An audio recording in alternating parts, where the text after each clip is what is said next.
qisadani waa dhab waxayna ka dhacda dalka Japan waxana markii ugu horeysay baahiye majalad Carabi ah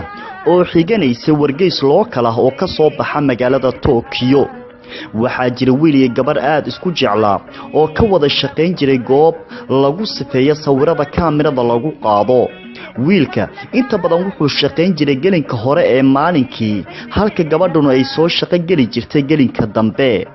waxaana dhacday maalin maalmaha kamid ah xilli uu wiilku ka rawaxay shaqada inuu maadooyin kiimika ah oo lagu sifeeyay sawirada oo uu markaa ku shaqeynay si dul saaray kabadh ama istifaalo qolka ku yaalay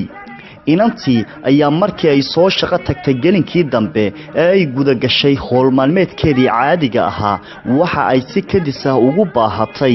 halkii ay saarnaayeen biyaha wax lagu sifeeyay ee kiimikada ahaa oo aanay ku ogeyn haddii ay cuskatay ama tiigsatay waxa ku soo rogmaday weelkii ay kiimikadu ku jirtay khayladeedii ayaanay ku soo yaaceen shaqaalihii kale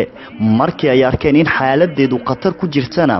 waxa ay durba ula yaaceen cisbitaalka oo degdeg loo dhigay inankii kiimikada meesha saaray ee ay gabadha isjeclaayeen ayaa isaga oo aanan ogeyn yimid goobta xilligii ay dhammayn jirtay shaqada gabadha si uu horay ugu sii qaado saaxiibtiis waxaana loo sheegay waxa dhacay iyo in inantii uu dunida ugu jeclaa ay taale cisbitaalka xaaladeeduna ay adag tahay dhaawac ka soo gaaray kiimikada darteed wuxuu durba xasuustay in sunta ku daadatay inanta ay tahay tii ugu halista badnayd oo ay qasab tahay in ay dhaawacyo kaga tagto jirkeeda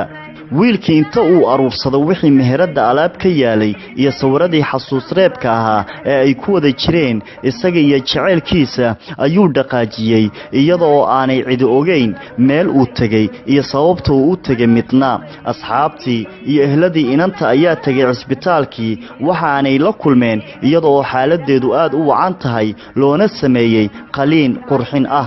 waxay arkeen inay indhaha wax ka arki karto oo markii hore loo sheegay in arageedu khatar ku jiro muddo aan badnayn kadibna inantii waa ay ka soo baxday cisbitaalkii iyadoo ciil iyo carab badan u qabta ninkii ay jecleed ee marnaba aan ugu imaan cisbitaalka oo weliba siday u sheegeen asxaabteedu maalintii shilku dhacay ka tegay shaqadii waxay u fahamtay in ninkani markii uu ogaaday dhaawaca halista ah ee soo gaaray uu go'aansaday inuu ku cidleeyo nolosha bukaankana ku naco laakiin haddana ma ayan sal fududaane waxay go'aansatay in aanay sidaa kaga hadhin